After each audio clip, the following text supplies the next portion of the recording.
What is this?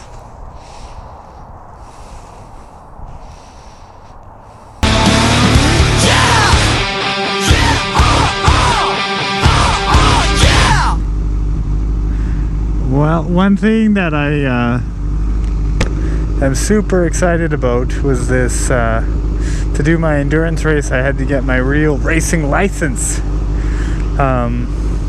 which means I get my own racing number.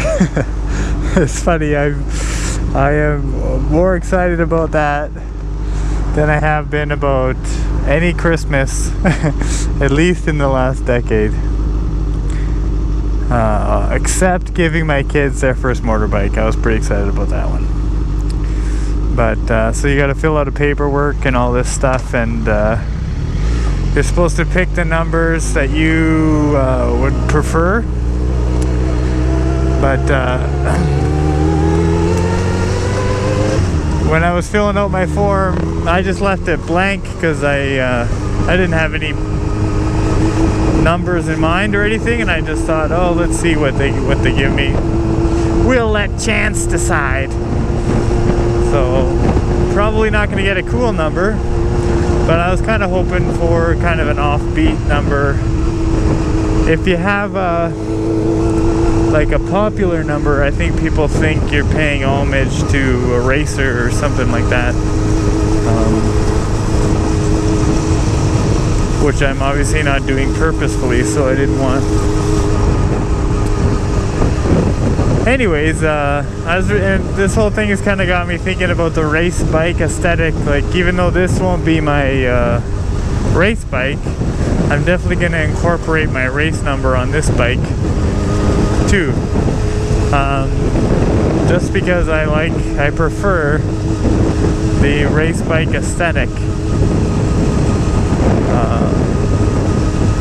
I'm sure I've said it before that once you start riding with racers and going to track days and stuff like that, you kind of start to really appreciate the race bikes, and our little street bikes just look like little puppy dogs compared to legit race bike. And even when you go to track days, I swear the main difference between intermediate class and expert class is how loud their bikes are. Expert class has got all track day bikes only, and they look awesome. I just love the look. So I'll for sure be incorporating my race number on this old Gixxer.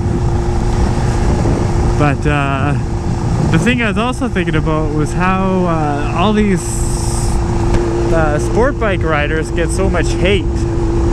Like, people hate the plasticky crotch rockets and race rockets and all this, typical humans.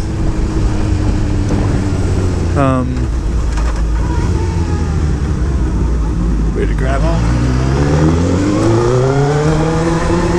And I think this is paramount in what our city does, and I imagine a lot of your cities do as well, is we have the Distinguished Gentleman's Ride, in which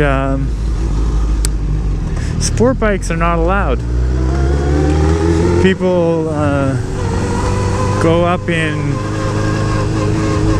people get on their old cafe racers and their bobbers and their choppers and their vintage-esque bikes. Some people are running brand new Bonnievilles and things like that. And they dress up in their suits and they go for a ride, and it raises money for cancer, which is great. But I don't think, and I have read their website, and their inspiration was a photo of Don Draper in his suit sitting on a vintage motorcycle. And I swear to God, the organizers have absolutely no idea what a cafe racer was. It's not a distinguished gentleman's bike. It is a literal hooligan of all hooligans bike. They used to literally race from cafe to cafe, street race. And any of our hooligans here, they're kind of going through traffic fast, but nobody's really racing on street. That just doesn't happen. But yeah, these guys dress up in suits and then they take hooligan bikes and they pretend they're distinguished bikes, but they're not. So I totally appreciate what they do, and if I had a old cafe racer or a new cafe racer, I would probably join in because I have friends that join in. But it's just, to me, I get so sick of people hating on sport bikes when literally a sport bike just is the modern cafe racer. Chopper or bobber, all those bikes gain notoriety from winning races. That's each brand. Like when Norton was winning the Isle of Man TT, everybody was riding, all the cafe racers were riding Norton. But then as Triumph started taking over, they all switched to Triumph. It was a race-bred industry and a race-bred actually design aesthetic. They basically took their parents' bikes, cut anything they could off for weight to get more power and more speed. So in the distinguished gentleman rides of 20 years from now, you know, it's gonna be zip-tied sport bikes and the helmet mohawks are gonna be all the rage. You know, it's especially funny when people, race bikes, it's too fast for the road, you don't need a race bike. When literally, whatever kind of bike you ride, almost every part of your bike at one point was a race bike part.